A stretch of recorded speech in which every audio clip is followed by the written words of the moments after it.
बोलता बोलता सुश सईबद्दल बोलून जाते आणि स्वानंदीला सगळंच सत्य कळतं. नमस्कार मित्रांनो, या मालिकेच्या आजच्या भागामध्ये नक्की काय घडलं चला तर बघूया. सुष्मिता स्वानंदीला अडवण्याचा प्रयत्न करत असते आणि मलिका तिची साथ देते आणि म्हणते सुशला सपोर्ट करायला पाहिजे ना. आता मात्र स्वानंदी चांगलीच भडकते आणि म्हणते मी तिची बहीण आहे, मी तिला कायम सपोर्ट करणार. पण सुशकडे रागाने बघत म्हणते पण तुझी आरेरवी नाही सहन करणार. सुशला आठवतं तिला मलिका बोललेली असते की आता स्वानंदी आदर्श सून असल्याचं नाटक करणार. ती आता स्वानंदीला बोलते हो मला माहिती आहे ना, तू आता सगळ्यांसमोर आदर्श सून असल्याचं नाटक करते.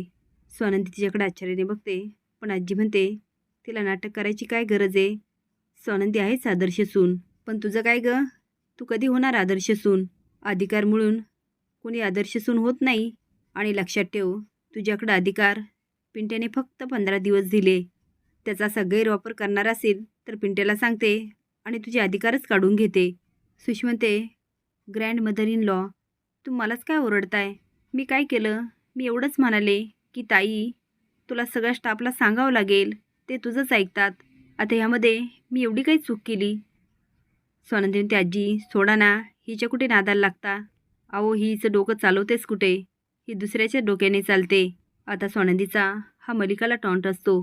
सुश म्हणते म्हणजे ताई तुला काय म्हणायचं, मी मूर्ख आहे, मला काहीच कळत नाही? स्वानंदी म्हणते कळत असते ना तर वटपौर्णिमेसाठी येवणं आवरलं पण असतं.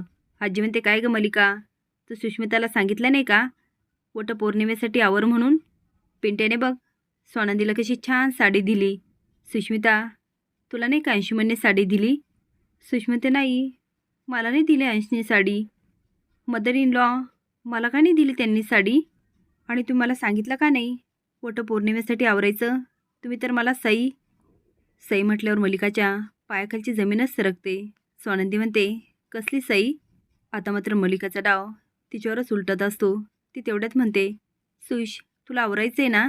अगं तुझी ताई बघ किती छान तयार झाली. आजच्या दिवशी आपल्या नवऱ्याच्या दीर्घ आयुष्यासाठी वडाची पूजा करतात. चल चल चल लवकर तयार हो. हो की नाही आई? आता आजी फक्त मान हलवते पण स्वानंदीला मात्र चांगलाच संशय येतो.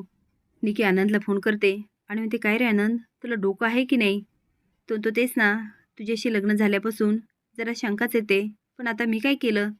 ती म्हणते अरे आज स्वानंदीची पहिली वटपौर्णिमा, म्हणजे तिच्यासोबत समरने असायला हवं होतं ना. तू त्याला फोन केला आणि मीटिंगला बोलवलं. आनंद म्हणतो अरे यार माझ्या लक्षातच नाही आलं. ते म्हणते ठीक आहे मग आज समरच्या सगळ्या मीटिंग कॅन्सल करून टाक. आनंद म्हणतो लगेच करून टाकतो. आता समर ऑफिसमध्ये पोहोचतो आणि म्हणतो आनंद झाली मीटिंगची तयारी?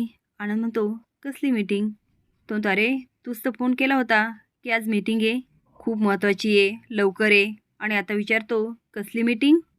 अरे तिकडे स्वानंदी मॅडम मला म्हणत होत्या की आज थांबता नाही येणार का, पण तुझा फोन आला, तू सांगितलं मीटिंग आहे म्हणून मी आलो.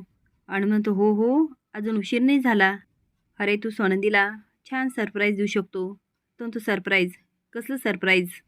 आता आनंद आणि समर छान तयारी करतात आणि स्वानंदीचे पहिले समर तिथे पोचतो. इकडे सुष्मिताची वटपौर्णिमा म्हटल्यावर अंशुमनच्या डोक्याला चांगलाच त्रास सुरू होतो. तो म्हणतो काय यार मॉम, हे काय नवीनच आता. मलिका म्हणते आवर आणि घेऊन जा तिला. काय करायला गेले आणि काय घडलं? स्वानंदी वडाच्या ठिकाणी पोचते तर समर पूजा करत असतो. त्याला बघून स्वानंदी अगदी हरकून जाते. सगळ्या बायका समरकडं कौतुकाने बघत असतात.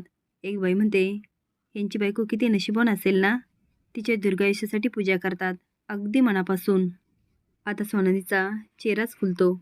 समर तिच्याकडे जातो आणि म्हणतो तुम्हाला इथे बोलवलं होतं, काहीतरी बोलणार होतात माझ्याशी. ती लाजून बाजूला बघते. तो हां इथे मी तुमच्यासमोर. ती आता खाली बघते. तो माझ्याकडे बघा, मी समोर आहे ना, माझ्याकडे बघून बोला. स्वानंदी म्हणते अहो हो. आता ती पुन्हा लाजायला लागते. समोर होतो तुम्हाला बोला होतात, तुम्हाला काहीतरी बोलायचं, बोला बोला. ती आता अचानक म्हणते आय लव्ह यू राजवाडे. आता मात्र समरला खूप आनंद होतो. तो छातीला हात लावत म्हणतो बोलल्या, शेवटी बोलल्या. आता स्वानंदी पुन्हा मोठ्याने म्हणते आय लव्ह यू राजवाडे. इकडे आता दोघांचं प्रेम खुलतं पण तिकडे अंशुमनची हालत मात्र खूप वाईट असते.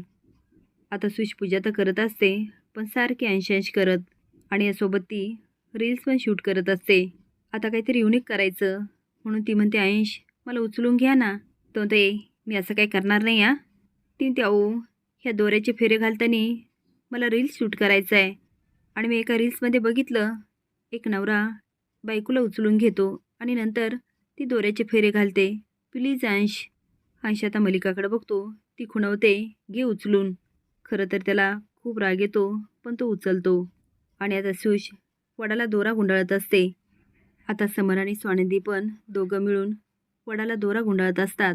आता बघूया समर आणि स्वानंदीचं फुललेलं प्रेम.